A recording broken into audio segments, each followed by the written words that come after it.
Hello, everyone. It's me, Candace, with Tubby and Coos here for another awesome author event. As you can see, I have this nondescript curtain behind me because I'm in the new store and everything is a hot mess. So I don't really have a good background for you today. But the curtain's cool. The store is cool. Y'all should come see the new store whenever we reopen. But today I have an author that I'm really excited to have with us. So today I'm talking to S.A. Hunt, who is the author of the Malus Domestica series, if I could say it correctly. And that series began with Burn the Dark, and it continues today with I Come with Knives. So sequel is out today. The third book is called Hallow, and it'll be out, I believe, in September. So you'll be able to read all of these books pretty quickly if you want to. So the Malus Domestica series, I can't say this word today, is a horror action adventure series about a punk YouTuber named Robin who is on a mission to bring down witches one vid at a time. I think this book is really good, or the series generally is really good for people who are fans of the TV show Supernatural. I got a real feel, but the book is better because it's not as dude focused as the show Supernatural. So, but if you like Supernatural, I do think you'll like this series. Also, Chilling Adventures of Sabrina. I think you'll like this series if you like that kind of stuff. So S.A. Hunt won Reddit's r/fantasy Independent Novel of the Year Stabby Award, which I love the name of that award, for her Outlaw King Fantasy Gunslinger series. She's an Afghanistan veteran, a coffee enthusiast, a fervent bicyclist, and she currently lives in Petoskey, Michigan. I believe that's how you pronounce it. So welcome, Sam. Hello. Hello. Did I pronounce that correctly? Is it Petoskey? Yeah. Oh, okay, good. Actually, when I first moved up here, I called it Petoskey, and everybody made fun of me. Oh no! No, that's not it. So, tell us a little bit about yourself. Are there some things about yourself that you think everyone should know, or that you would like people to know? Well, I love swords. Nice. Swords are awesome. A fan actually sent me this in the mail about a month ago, I think. That's amazing. Heck yeah, that's awesome. Oh, I almost forgot my stabby. I love the name of the Stabby Award, which is awesome. The stabby. Yes, that's cool.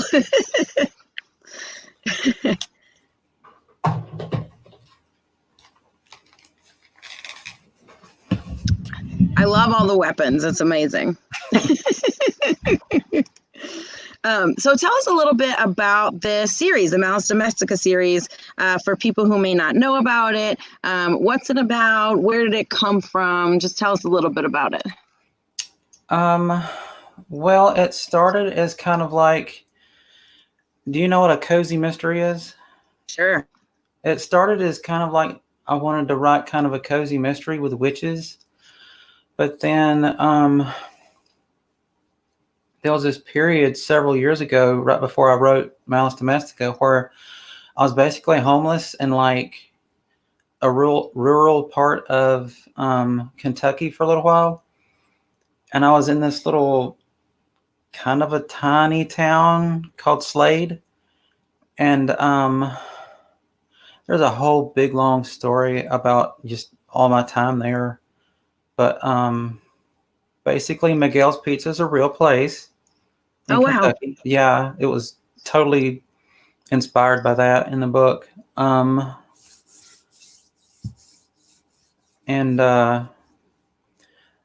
I was going with the cozy mystery idea, and then I think I can't remember when I got my agent, but I wanted to write something a little more commercial that I could, because gunslinger fantasy is kind of a hard sell, you know? Not to me, but I know in general it is. Yeah, so I wanted something a little more commercial, kind of like Supernatural, you know? Mm-hmm, mm-hmm. And so I wanted to write something with a female protagonist because I'd never done that before. All my main characters up till then were male. Mm. Um, so yeah, it's kind of hard to like quantify the whole process, but like I was super inspired by the places and like the experiences I had in Slade. And so that kind of I kind of just kind of took that with me into that new book. That's cool. And it was originally self-published, right? And then Tor picked it up. So tell us a little bit about that and how that worked. Like, how did Tor find it? Yeah, it's kind of funny. I guess I wrote it before I got my agent because I self-published it in 2015, and then it did pretty good for a little while. I guess it got pretty good sales numbers because I guess it impressed Tor and they picked it up. It's kind of funny. I got my agent off the back of that Gunslinger Fantasy series. Actually, I was watching the manuscript wish list hashtag on Twitter, Mm-hmm. and my agent had said something about looking for a fantasy western, and so I went to him with that. But what he ended up selling to Tor was Malus Domestica. That's cool. And just to let everyone know, I'm getting a couple of questions about this. So the Domestica, I cannot say this word today. Malus Domestica series started with Burn the Dark was the first one, and then I Come with Knives is number 2, and that one's out today. So just we're saying Malus Domestica, but Burn the Dark is the first book, which is what some people were asking me what was the first one called. So let's talk a little bit about Burn the Dark, which is essentially there's a main character named Robin, and she has this YouTube channel where she hunts witches, and she's doing it for real. But of course, the people who watch her YouTube channel think it's fake. So tell us a little bit about this premise. Like, why did you choose witches? Why did you choose like to have her have a YouTube channel? Like, I'm just curious as to how all of this originally came about. Well, like I was talking about with the cozy mystery, I wanted to do something with witches, and the whole thing kind of started with a pun. I was thinking of the word Coventry, and I started thinking of Coventry, and I was like, what if a coven had a tree for some reason that had some kind of like special purpose or whatever, and like Coventry, I like it. yeah, and I'm sorry, what was your question? Was how did like why did you choose to write about witches and YouTube? I mean, essentially. Oh yeah. So I needed, a protagonist to go up against these witches, and I wanted it to be a woman, and I came up with the YouTube thing because I wanted a way to more fully and like flavorfully Mm-hmm. exhibit her personality through, dealing with all the videos and stuff.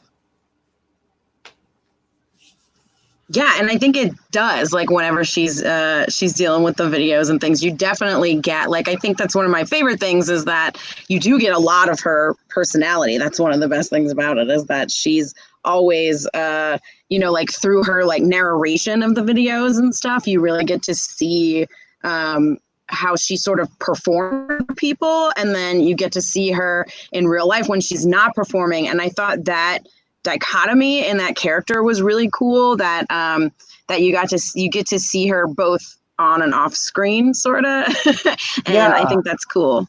Yeah. I noticed as I was writing it that like she's got two different kind of facets to her personality, whether she's on a video or not. Mm-hmm. She definitely does, and I think that sort of made her well-rounded as a character because you got to kind of see both sides there when she's on and off camera. And so the second book, I Come with Knives, came out today. So can you give us a little taste of what readers can expect without like major spoilers? Like, what are you most excited about with the second book? There's a really big fight, like maybe 2/5 of the way through the book that I'm super proud of, like writing, and It's kind of a cliffhanger kind of twist. I'm really looking forward to seeing what people think of it. And then, of course, there's a garbage disposal scene. um, Awesome. I hear there's cats. yeah, I'm into all of these things: fighting, cats, garbage disposals, all of these things. Your fights are good in the first book too. I like the fights, so I'm excited. I haven't gotten to read the second one yet, but I'm excited to read it and kind of see what to expect. And then the third one comes out in just a couple of months. So did you write all of these at the same time? Like, what has it been like to go through that publishing process for like essentially two books at once? well, these three books I actually already wrote them when we started the editing process. The Burn the Dark and I Come with Knives were originally the one book, Malus Domestica, that I self-published back in 2015. And then I wrote The Hellion as a sequel to that. It was originally called King of the Road, I think. Okay, so you had them all written, and then so what was it like to go through the editing process for all of Oh, these wow. at the same time? It was kind of weird. I mean, there was a lot of stuff that I had to fight for. Like, who was it that they wanted to cut out? I think it was Kenway that they wanted to cut, and a Really? couple of others. Yeah, I was like, Oh wow, he people love seems really Kenway. important to cut out, but Yeah. So like, there was a lot of stuff that I had to fight for, and my editor Diana was like, "If you want to keep it, you're gonna have to justify it." So I went through the whole process of like writing around them, like building them up to make them more important to the story. uh-huh. And yeah, they wanted to cut the book in half, and it was kind of like, I think the first book was longer than the second, and like they really wanted me to go in and expand on the characters and add more stuff to it to make it more well-rounded and to like add some breadth and depth to the second book. So there's like 30,000 words or new words of new content in both of them, I guess. Cool. And so people who read the self-published ones can get something new from this because there's more. Yeah, so definitely. that's awesome. There's whole new chapters. The ending has been rewritten. Yeah, it's Cool. So that's really good because now they can expect, even if people have already read it, they can expect something different, which is cool. And Chaser must be a big fan of yours because they are saying that it's amazing how you beefed up the original Malice into two separate books. I guess Chaser read the original, like, big one and is impressed with how you beefed it up to get into two books. And they say that it's the gift that keeps on giving. So, yeah. Chaser's a super fan of mine. They're actually awesome. a fan, or they were originally a fan of my Gunslinger series. And I tell you what, they made a Windows font based on the written language in that book. What? That's cool. And they've made cosplay based on characters. And they've got tattoos of like emblems and sayings from the books. That's awesome. pretty cool. I know, as an author, like, how does that make you feel to have fans out there that are getting tattoos of your stuff and making fan art and stuff? It's mind-blowing. Like, never in a million years would I thought that kind of thing would be happening, you know? Yeah, that must be really cool. So I'm going to switch gears a little bit because I saw in a couple of interviews online that you said that you are a witch too. And I'm a witch, and we have a really like big witchy community at the store that I have. And so I'm just curious as to in this series, witches are evil, like Robin is a witch hunter, which is the point of the series. So I'm curious why you decided to make the witches evil, being a witch yourself, and with witch culture, just historically, witches have been evil. So I'm just curious as to what that was about, or if that was even a thought, if it was just you wanted to do something supernatural and she was hunting witches. Yeah, I think it was a combination of I wanted to use witches in a story because I hadn't seen a whole lot of stuff that had witches in it up until then. And I just really Mm-hmm. wanted to kind of explore that whole concept and the whole culture and all that.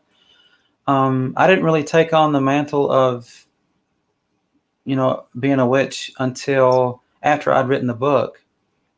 I kind of go with the Viking vulva concept. Mm-hmm. Like, I can't remember. I had this whole explanation, but basically, it all like circles around my writing. Like, vulva are chiefly divination. So like, it's hard to quantify. Like, I haven't really had to explain it before. Sure. Yeah, and I don't need you to explain your personal witchiness to me. I was just wondering why witches are evil in these books. Um, I don't know. It just kind of happened that way. I know if Tor buys more books in the series, I'm going to bring more good witches in and have like this whole like good witch side. Oh, And cool. Robin's mom was kind of a good witch. Yeah. I mean, she did a few not good things, but for the most part, she was not a bad witch. Right. Yeah, she was not. And I would love to see more of like the good witch stuff. I mean, clearly the world is bigger than what's in the books, right? And so, Robin's hunting all these evil witches. But I just keep thinking like, okay, like if there's evil witches, there's probably good witches somewhere. So I would like to see. Yeah, I'm a big witch fan, so I would like to see just witches everywhere and all different kinds of witches, and I think it would be really fun. yeah. If I can get Tor to buy more books in this series, there's going to be definitely more good witches. Like there's going to be a Cool. whole faction of them. That's awesome because I would love to see, yeah, that like morality span of like witches who are really good and witches who are really evil and witches in between who are more gray. I think that would be really cool. Yeah. I'm not trying to tell you how to write your books. I just really am into witches. I am too, really. Awesome. So even and switching gears a little bit again, the first book, at least, Burn the Dark, and I think as it goes, Robin has this YouTube channel, and through the book, even though it's like super action, adventure, horror, you still make a little bit of a statement about like digital culture too and the dangers of it, with Robin and her YouTube channel. So is there a particular reason why you wanted to include that or like sort of talk about digital culture? I'm not sure. I really understand the question. Sure. So the sort of, I don't know, performativeness, or like, so on her YouTube channel, she's like actually really hunting witches, but nobody realizes that it's real, right? Everybody thinks it's fake, and she has conversations with people about this too, like, and at first, most people that she talks to don't even know that it's real. And so I don't know. I think that there's a bit of a commentary, maybe it was unintentional, about sort of like the dangers of digital culture and like what's real and what's not, and how people can sort of put stuff out there that isn't real, but people believe it. And I just thought that was interesting, but maybe that's just me taking things from reading too much into a witch hunter story. But anyway, I didn't know if you had any thoughts on that, and like, just, I don't know, generally, a lot of the fake stuff that's out there and what people believe. Yeah, I haven't really put that much thought into it, to be honest. That's I'm fine. sorry. Yeah, no, it's okay. That's me. I read into a lot of things that are probably just not even, that are just there. Um, but so let's talk about then writing genre fiction. Is there a reason why you chose to, like, why does genre fiction appeal to you versus sort of like real life fiction? And how do you think writing horror specifically is different from writing other things? Um, well, it goes back to the question of like, where do you get your ideas that I hear a lot? And like, Mm-hmm. they all come from like daydreams and like, when you're just laying in the bed trying to go to sleep or in the shower or sitting in traffic or whatever. And, you have these ideas, like your little mental cinema, and Sure. it's just, when I think about things like that, they always have some kind of a weird or like supernatural element or whatever. And yeah, sorry, I'm going blank. Oh, that's totally fine. So, what do you think is the best way? Like, I think that you're really good at scaring people. So, what is your advice or like for writers that may be out there? What do you think is the best way to scare people in writing? Um, I Or like go maybe with what are some things that you do? Go ahead. I go with what scares me.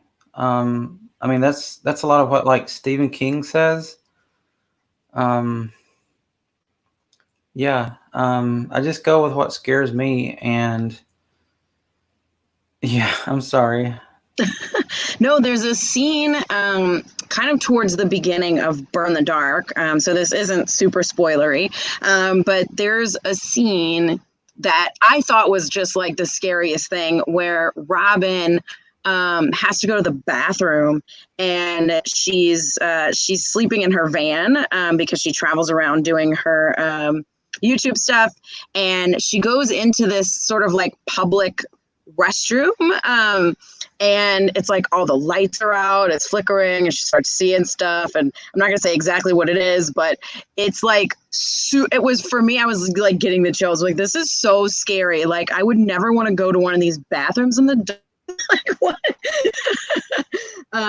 So yeah, I mean, there are definitely, and there's a lot of scary things. That one's just towards the beginning, so that's why I brought that up. It's not it doesn't have any spoilers in it.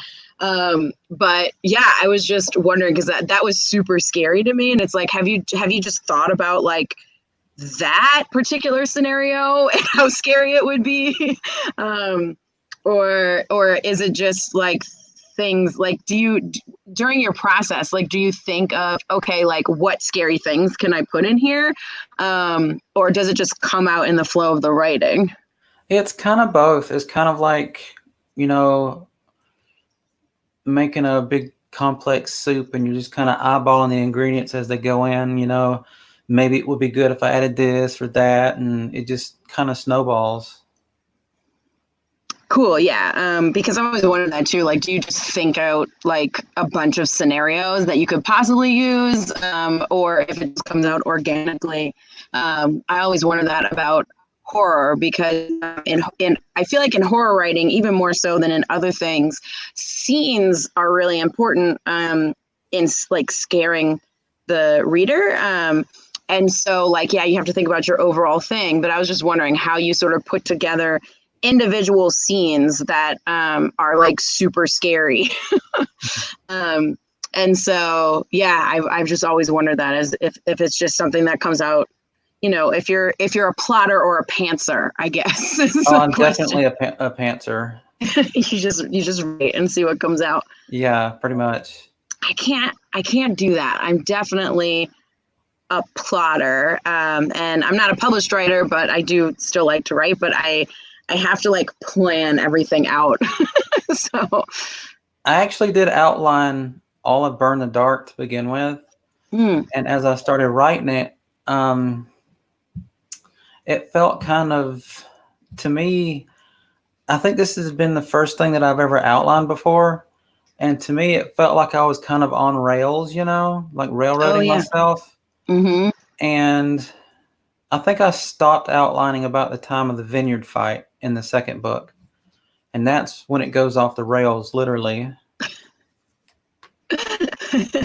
um, And I think for yeah, me, I think for me, it just really improved the book because I tend to shine better when I don't outline, when I just go and pants it, you know? yeah. And I hear that from a lot of authors too, when it's like they first start out and they're like, it's like, okay, let me plan everything out, let me outline everything. And then at some point it goes off the rails because I guess once you get into the world and you kind of get used to it and you know where kind of what everything is, that makes sense that like the middle of the second book or, that it's like, okay, I know these characters, I know this world, let me just kind of let them go and see what happens. Yeah, And I think that's basically. cool. I like to think of myself as what they call a tent poler or like a mountain climber, where I'll set my sights on a plot point that I want to reach, and then I'll just pants till I get there, and I'll sight the next plot point, and then I'll just pants until I get there. That's cool. Because, I don't know, I bet a lot comes out when you're pantsing, when you're just kind of like writing. Did you discover things that way? Like when you were just writing, like did anything surprise you that just came out when you were writing? Oh, definitely, yeah. And I do a lot of world building that way too. Like you said earlier, just throwing in whatever sounds good, as I go. A lot of times I'll fixate on a detail or something in the scene, and I want to bring that out and pay a little bit more attention to it. What was your original question? I'm sorry. That's okay. I don't even remember. Yeah. I don't know. I'm just having a good time. So let's talk about a fun question. If you could have a YouTube channel, what do you think, or do you? I didn't think you did. But if you do, what would it be about? I actually do have one for the whole Malus Domestica thing. For the series, yeah. My editor suggested I should reserve the name, and they were going to send me a GoPro to shoot some stuff to put on the channel, but that never ended up happening. I'm not sure what I would put on it if I had one. That's a good question. Just wondering. We have one from the bookstore, but I don't know what I would put on one if I had one, if I had like a personal one. Because I like books a lot, so mine's just for the bookstore. I think it would be cool to be like a witch hunter for real, like a supernatural like, monster hunter. I think that would be fun. Although I think I'm not cut out for it, not cut out for that life. What about you? Do you think you could do that if you had to? Could you be like a monster hunter? I think I could. I mean, I've got You do military like weapons. experience. Yeah. That's true. And speaking of that, how does that or does that your military experience influence your writing? I mean, it seems like Kenway was influenced by that. I don't know if that's true, but it seems like it. Yeah, definitely. I didn't really see any combat. Like I witnessed combat, but I wasn't part of it. So like, I mainly go on like action scenes from movies and stuff. That kind of fuels and informs my creativity when it comes to writing combat scenes. It definitely informs my like knowledge of like guns and stuff like that, and military like hierarchy and things like that. Yeah, and yeah, definitely. There's like weaponry. It seems like like from your writing of Yeah. weaponry. I'm like, oh, I wonder if this is just because you know it from the military, or if you're just like weaponry, or both. Yeah, and it kind of informs the that one part after Robin and Kenway are beating on each other with the foam swords, and they start talking about how they feel divorced from the people around them because of their experiences, and that really comes off of being a veteran, and you come home and sometimes it feels like it wasn't real, like it didn't even happen. Like the only real proof I've got is like photos that I took in Afghanistan and things like that.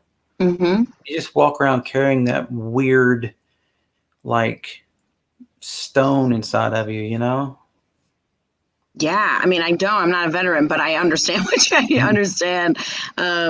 you mean, and I can see how it would like inform these characters when you're saying when they feel sort of divorced from the world and the people around them, are like kind of dissociated because of their own experiences. And I think that's relatable. Even though I'm not a veteran, I can relate to that because of other reasons. And so I think, that your characters are well-rounded because of all of these reasons too.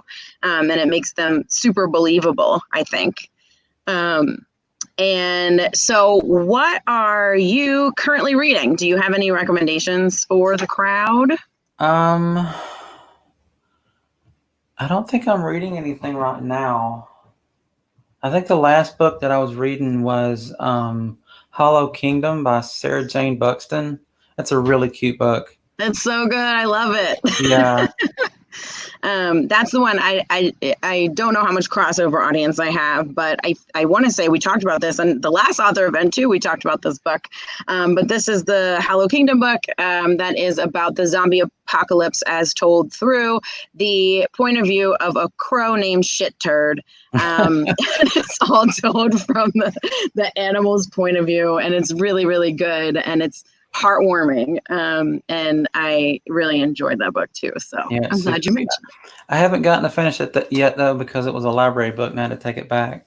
Oh, I listened to the audiobook, and the reader is amazing. He does all the different like animals in the book. Oh, that's cool. And yeah, he was real good. So yeah, anyway, if y'all haven't read Hallow Kingdom, that's another one that y'all should try and read too. I'll tell you what I do want to read though is Mexican Gothic. Yes, that one looks really good. I haven't read that one, but yeah, that looks good too. So what's next for you? Like, what are you working on now? Well, I've got several manuscripts up in the air. I've got a little bit of Malice 4 and 5. I'm working on one called Dead Name, which is about this transgender detective who has to go back in time and team up with her pre-transition male self to take down a serial killer. Oh, wow, that sounds really cool. I've also got a sci-fi action one that takes place in a nuclear winter, and it's kind of like Mad Max, and it was heavily inspired by John Carpenter movies. Cool. It takes place in a world where the apocalypse happened during the 80s, so all the technology is 80s, and just all this kind of stuff you'd see in a John Carpenter movie from back then. Sure. That sounds awesome. Hopefully we get to see this stuff because I'd read it all. Okay, and there's some people I just want to show you. Let's see. So people asking some questions and comments. If y'all have questions, please type them out and we will put them on the screen and do, I'm sure Sam will do her best to answer them. So Catherine wants to know how you back your way out of corners. Yeah, like we were talking about earlier with the pantsing, a lot of times I'll just write until I've just written myself into a corner, and I'm like, how am I going to get these people out of this, And I'll just kind of step away from the manuscript for a little while and just puzzle it out. That's one of my favorite parts of writing is like stepping back and just kind of letting it percolate in my head until I come up with like some weird off the wall kind of solution for these situations that they get themselves into. Cool. And Chaser wants to know what's the biggest spoiler-free surprise from Panting Malice?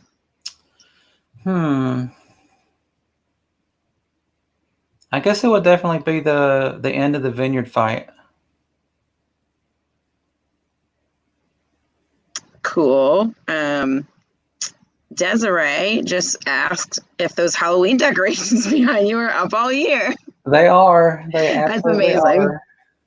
I love that. I love your lights too behind. I assume those are lights like hanging behind you. Yeah, they're like carnival lights. Mm-hmm. I've actually got some more Halloween decorations over here too. Nice. Burn the dark poster on the wall. Yeah. Yeah, I have a huge swollen head. I'm so vain. I would have a huge poster of my book on the wall too if I had one. Um, and let's see. Catherine also thinks that bathroom scene was scary. It was scary, Catherine. It scared the poop out of me.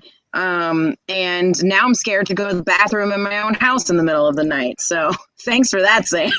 It's I was actually it's actually funny. I had a lot of butting heads with my editor because so many of the scenes took place in bathrooms, and she was like, "We have to get these scary scenes out of bathrooms and put them in other places."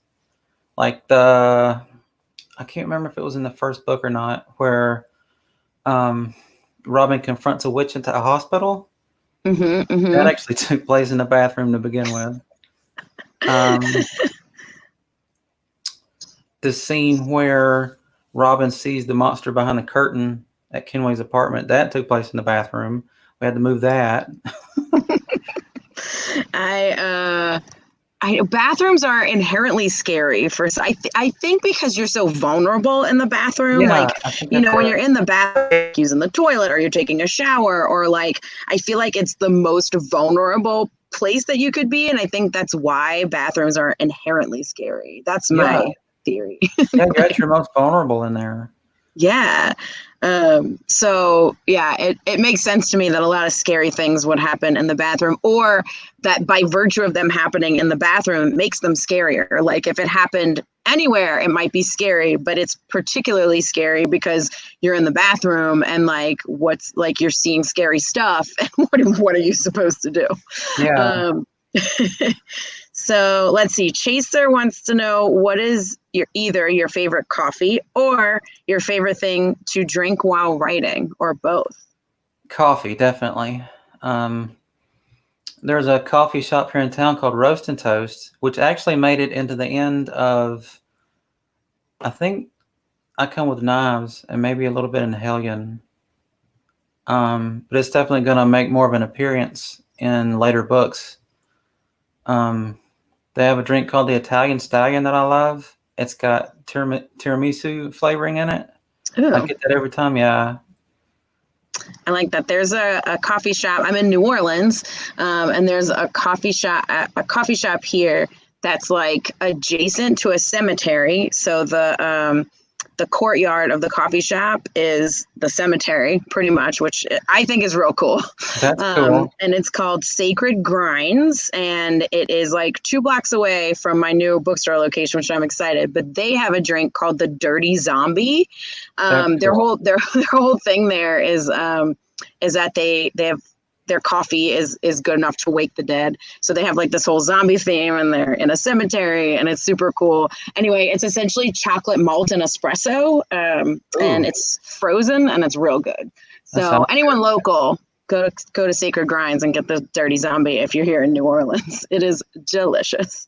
yeah. Roast and Toast is actually right next door to the bookstore, McLean and Eakin. And Oh, cool. I actually got Roast and Toast to put up a drink special called the Poison Apple when Burn the Dark came out. Oh, that's cool. Yeah, it's a hot chocolate with green apple. I think it's kind of like a caramel apple, but with chocolate. That's awesome that they did like a themed coffee for your book. I think that's really Yeah, cool. it was awesome. Chaser says you could always build a toilet paper fort to protect yourself in the bathroom. And Mallory wants to know, do you listen to music while writing? I used to, but here the past couple of years, it's really distracting, especially if it has vocals in it. I can't do it anymore. I will listen to music when I'm editing, but I can't do it when I'm drafting. That's fair.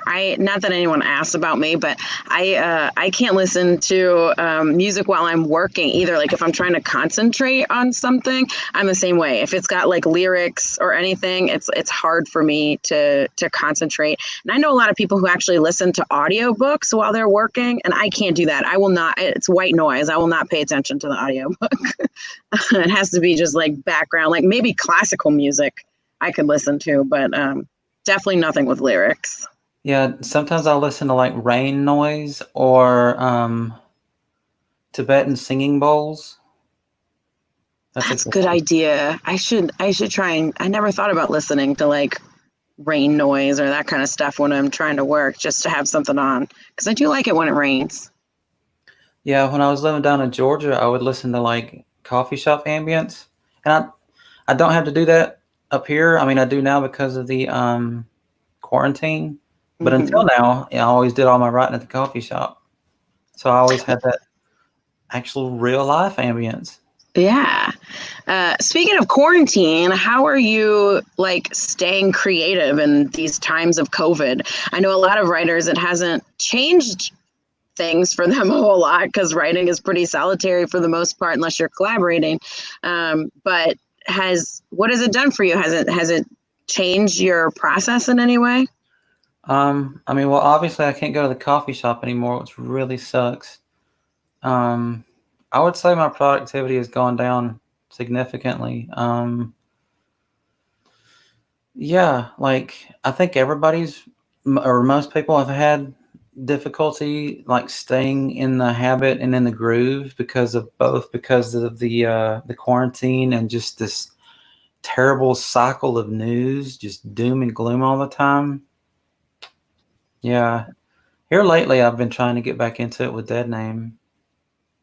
Which sounds amazing, and I really want to read it. So I can't wait for that one because it sounds so good.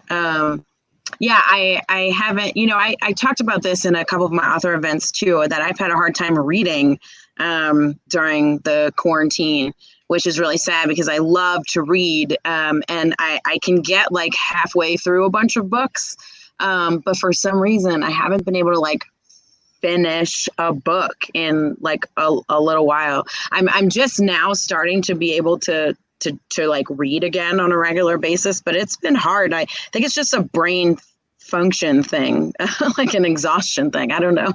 Yeah. Let's see. Chaser says, have you written any fan fiction? And if you could, what franchise would you want to write about? I haven't written anything, but I've had ideas for stuff. Like, remember that cartoon Tailspin from Disney? Yes, I love it. Yeah, I would love to write like a movie where Cloud Kicker is like grown up and he's a soldier now and he's flying in like World War II. And one of his teammates goes down and, behind enemy lines, and he goes back home and he's like, he looks for Baloo, who's all retired and, living out on a tropical island. And he's like, will you come fly one last mission with me? I think that'd be cool. Please write that. I love this so awesome, much, right? Just hearing about it. I love Tailspin. I grew up with it, the Disney afternoon cartoons, so like Darkwing Duck and Tailspin and oh my God, yes. Rescue Rangers and all that stuff. It was my favorite. There was one called Bonkers, I believe. There was all kinds of stuff, and it was awesome. Yes, Animaniacs, DuckTales, all of it. DuckTales, so Gummy Bears. I'm super into this Tailspin fan fiction idea. If you ever write it, I will definitely read it because this sounds great. I also wanted to do one about middle-aged Ninja Turtles. Yes, middle-aged Ninja Turtles. That would be so good. Also had an idea for like Superman, like 20 or 30 years later, and like he's disappeared, and the world is like, where did Superman go? And like somebody finds him, and he's this hobo living on the street, and they try to talk him back into being a hero again. I just thought it'd be cool to have that whole look and like mindset of like just this old bearded guy, just all shabby and dirty and down on his luck, You know, I thought that'd be kind of cool to see what could make him a hero again. Yeah, that would be really cool. I'm sorry, I'm still thinking about middle-aged Teenage Mutant Ninja Turtles because I'm like so into this idea. I could just see Michelangelo is like so just like he's eaten pizza his whole life and he's like, you know, just middle-aged and they like their bones are cracking and it's hard for them to do anything. Oh my gosh. Is Splinter Yeah. still around? Like I'm really curious. But yeah, that Superman story would be cool too to just figure out like what would get him back in the game if that happened to him, or like what got him out of the game in the first place. I'd be interested in that too. Yeah, I feel like there's this, like I was saying earlier, the whole doom and gloom and news cycle and all this terrible stuff happening here lately. I feel like it could, you know, damage his morale as a hero, especially as somebody who's always been, you know, kind of the representative of like the American dream and, you know, the whole spirit of like from back in the World War II and like the 60s and all that. Just that whole Yeah, patriotism angle. absolutely. And I'm thinking the same with like Captain America. Yeah. Although that's real on the nose, but like, you know, oh, Captain America, like what would Captain America think about America today? I think is an interesting question. And what would it do? Yes, to the morale of these superheroes that are like these, you know, sort of symbols of America and the American dream and all of this kind of stuff. You know, to just show that sort of parallel of them being down and out and like what lifts them back up. I think it's a really interesting concept for sure. So ideas to all the writers out there. I would love to see everyone's spin on these things. Yeah, I mean, that goes back to writing myself out of corners. I like to put characters into weird and difficult situations and then see how they get out of it. Yeah, I think that's really cool. And I also think it shows you a lot about your characters, right? Like you can get them in these situations, and then they can show you how they get out. And I think that's cool. So one more question: if Robin was a classic superhero, what would her name and superpower be?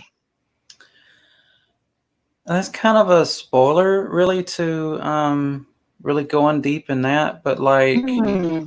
I like to think of the Malus Domestica series as like an origin story for a superhero. I mean, as it goes, it kind of turns Robin into a superhero, you know? Cool. So yeah, Chaser, that's too much of a spoiler. But yeah, I mean, like she gets powers, you know, as the series goes, and I think it really turns her into more of a superhero character. Cool. So just to let you all know what we've been talking about, we're talking about the Malus Domestica series, which started with Burn the Dark, was the first book. I Come with Knives is out today, and that is the second book. The third book is The Hellion, and it comes out in September. So you can totally like binge these first two books, and you don't have to wait that long for the third one. And hopefully it'll just be an ongoing series, and there's more books to come. We'll see. And of course, you can buy things, which is what we would like you to do if you're watching this from us at chubbyandcoos.com. You can place an order. We are getting signed book plates from Sam, which is really cool. Thank you for doing that for us, Sam. And so if you order Sam's book, we will give you a signed we'll put a signed book plate in there for you so you can get a signed copy. You can also find Sam online at sahuntbooks.com if you're looking for that. And you're also on Twitter. What social media? Facebook, Twitter, and Instagram, I think. I have a Tumblr and a Pinterest, but I don't really keep up with it here lately. Cool. So you can find Sam pretty much anywhere online. Yeah, pretty much. If you just search. And again, one more time for the people in the back. I burn the dark and I come with knives. If you order any or all of them, I will put a signed book plate in there for you. So thank you, Sam, for doing this event with us today. This was amazing, and I hope it looks like the people watching enjoyed it. Getting some comments. Oh, Chaser said that it's a great take to have Robin's story be a superhero origin story. This was really fun. So thank you for being with us. Thank you all for watching, whether it's now. I also like to view this as time travel because people may be watching in the future and we're coming at them from the past. So thank you for watching, whether it's live or the future. Hello from the past. And thank you, Sam, for being with us. And again, if you order a book, I will get you a signed one. So definitely do that from us. So thanks, everybody. Have a good evening.